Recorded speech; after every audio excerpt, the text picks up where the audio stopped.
జై జై సద్గురు స్వాముల వారికి జై. శ్రీ బ్రహ్మానందగిరి సద్గురు స్వాముల వారికి జై. శ్రీ బ్రహ్మ విద్యా మహోదధి పూర్వార్ధము. ఈ గ్రంథ రచయిత శ్రీమద్ పరమహంస పరివ్రాజకాచార్య వర్య జగద్గురు శ్రీ బ్రహ్మానందగిరి స్వాముల వారు. నిన్నటి భాగంలోని దురాశ గల మనసు ఎలాంటి అవస్థలు పొందుతూ ఉందో, దాని వలన మానవుణ్ణి ఎటెట్టు తిప్పుతుందో దాన్ని కుక్కతో పోలిసి కుక్క మనసు ఒకటే అని చెప్పి మనకి తెలియపరిచారు.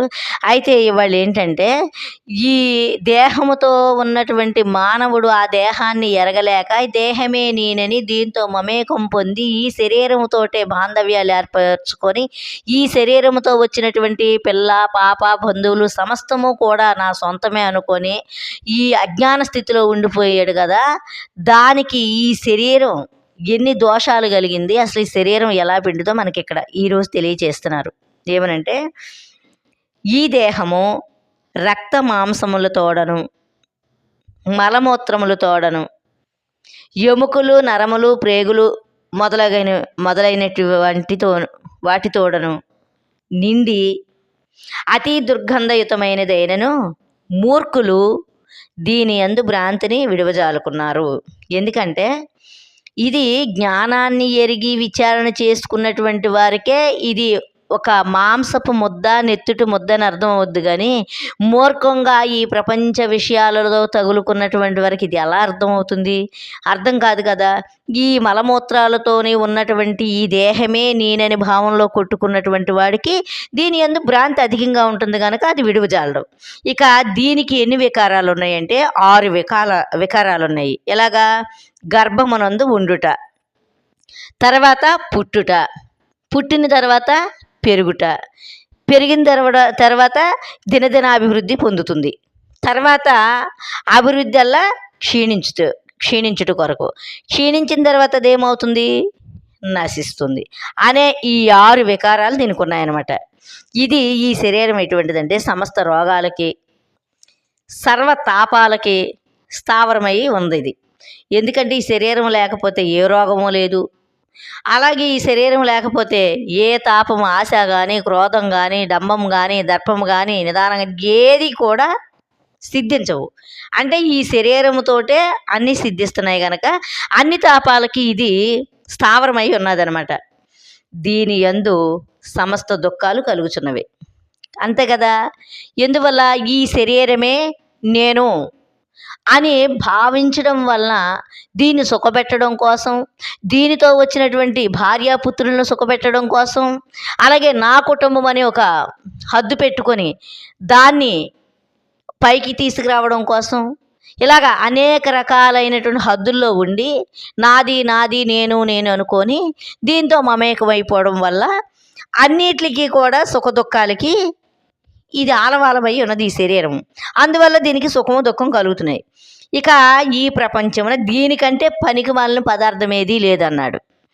ఎందుకంటే జ్ఞానాన్ని ఎరగనప్పుడు ఇది నిజంగా పనికిమాలిన పదార్థమే. జ్ఞానాన్ని ఎరిగితే నువ్వు రక్షించుకోవడానికి దీన్ని జాగ్రత్త చేసుకోవాలా. కానీ జ్ఞానాన్ని ఎరగక ముందర ఇది ఎంతటి అనర్థదాయకమో ఈ శరీరము మనకి ఇక్కడ ఎలా ఉందో తెలియజెప్పారు.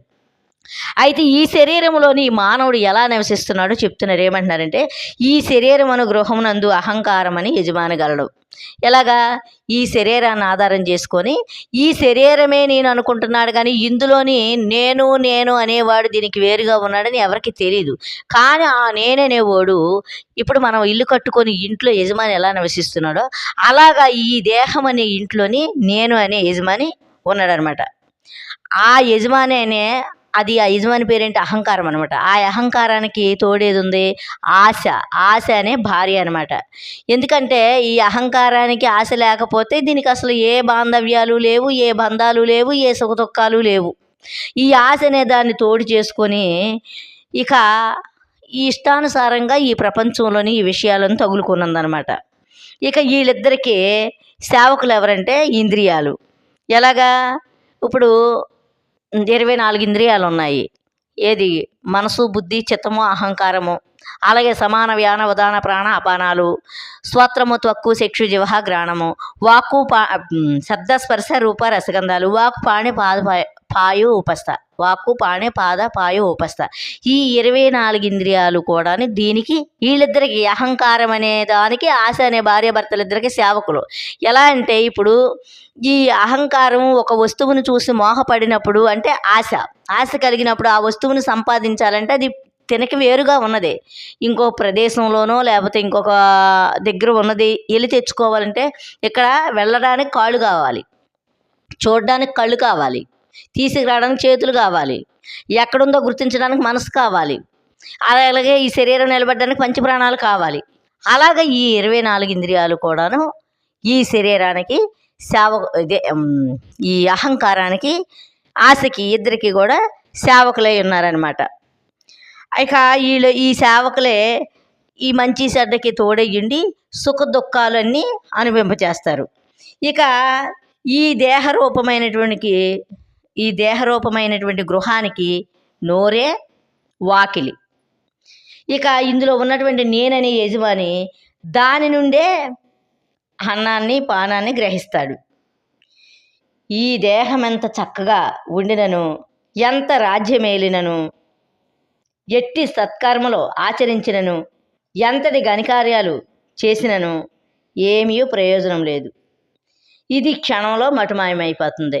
ఎలా అంటే ఇది పుట్టిన కాడి నుంచి దీన్ని ఎంతో అప్పుకప్పూరంగా చూసి అమ్మో ఇది ఈ శరీరమే నేనని భావంలో ఉన్నాం కనుక దీన్ని సుఖపెట్టి ఈ శరీరం బాగుండాలని దీనికి ఎన్నో రకాలైనటువంటి సుఖాలన్నీ ఈ శరీరానికి ఇచ్చి రుచిగల పదార్థాలన్నీ ఈ శరీర పోషణకు వాడినప్పటికీ ఇదేం చేసింది, పుట్టిన కాడి నుంచి ఎంత తోమి పామి దీన్ని అంత శుభ్రంగా చూసుకున్న లాస్ట్కి కాటిలోకి వెళ్ళిపోయింది అనమాట. ఇదేమైనా శాశ్వతంగా ఉంటుందా? శాశ్వతంగా ఉండదని తెలియకే అజ్ఞానంలో పడి ఈ మానవుడు దీన్ని ఎంతో ప్రేమగా చూసుకుంటూ ఉన్నాడు అనమాట. అందుకని ఏమంటున్నాడు, ఎంత బాగా చూసినప్పటికీ ఎన్ని చేసినప్పటికీ పెద్ద పెద్ద ఘనకార్యాలు వహించుద్ది, మంచి చేద్ది చెడు చేద్ది, ఎన్ని చేసినప్పటికీ ఇదేమైనా ఉంటుందా? ఉండదు. ఏ క్షణంలో ఎప్పుడు వెళ్ళిపోతుందో తెలియదు అనమాట. అందుకే ఇది క్షణంలో మటుమాయమైపోతుంది. దీన్ని అంత పోషించినప్పటికీ ఎంత సుఖపెట్టినా కూడా లాభం లేదు. ఇది రోగాలకే కారణమై ఉన్నది అనమాట ఈ శరీరం. ఇక క్షీణించిపోతుంది, ముసలితనం చెందుతుంది, కాలం రాగానే నశించిపోతున్నది. ముసలైపోయిన తర్వాత దీని వయసు అయిపోయిన తర్వాత ఈ శరీరం పోక తప్పదు. ఒక క్షణమైన దీన్ని నిలపశక్యం కాదు. పోయిన తర్వాత దీన్ని వాకిల్లో ఉంచుకుంటారా? ఎప్పుడు తెల్లారుద్దా, ఎప్పుడు పడేస్తామో, ఎప్పుడు సాయంత్రం అవుద్దా, ఎప్పుడు పడేద్దామని చూస్తారు కానీ ఒక్క క్షణం కూడా నిలపలేరు. అయ్యో ఎంతో బాగా సంపాదించి పెట్టారు కదా, నా తల్లి కదా, నా తండ్రి కదా అనే ఉంచుకోవడానికి ఇష్టపడతాడా? ఎంత సంపాదించినప్పటికీ కూడాను దీన్ని ఈ ప్రాణం పోయిన తర్వాత నిమిషం కూడా నిలపలేరు అంటున్నారు. ఇక దీన్ని ఎంత సుఖపెట్టినను కొంచెమైనా విశ్వాసం చూపదు. ఈ శరీరం విశ్వాసం ఎలా చూపుద్ది? ఇది పోయేదే, అందువల్ల ఈ విశ్వాసం చూపదు. ఇది మెరుపు తీగ వలె పండుటాకు పగిడి, అంటే మెరుపు తీగలాగా ఇలా వచ్చి అలా పోద్ది. అలాగే ఈ పండినాకు చెట్టును ఉంటుందా, రాలిపోయి పడిపోద్ది. ఎలా అంటే నీటి బుడగ మాదిరి మటుమాయమైపోతుంది. ఇట్టి దేహమును సత్యమని నమ్మినవాడు మూర్ఖుడు. ఈ ప్రపంచమునిది పుట్టింది మొదలు దీనికి అన్నీ కష్టాలే, అంతే కదా. ఇది పుట్టిన కాడి నుంచి దీనికి ఏమైనా సుఖముందా? ఏమీ లేదు. ఎప్పుడు కష్టాలతోనే బాధలతోటే జీవిస్తూ ఉంది. దీనికి ఎటువంటి సుఖశాంతులు లేవు. దీన్ని ఎంతో సుఖపెట్టాలని ఎన్నో చెయ్యాలని చెప్పి దీన్ని అంతా బాగా చూసుకున్నప్పటికీ ఏదో ఒకరోజు దీన్ని విడిచిపెట్టి ఈ యజమానిని విడిచిపెట్టి వెళ్ళిపోవలసిందే. అందువల్ల ఏ ప్రయోజనం లేదని మనకి ఈ భాగంలో తెలియచెప్పారు. ఇక ఈ భాగం ఇంతటితో ముగిస్తూ మళ్ళా రేపటి భాగంలో కలుసుకుందాం. జై జై సద్గురు స్వాముల వారికి జై.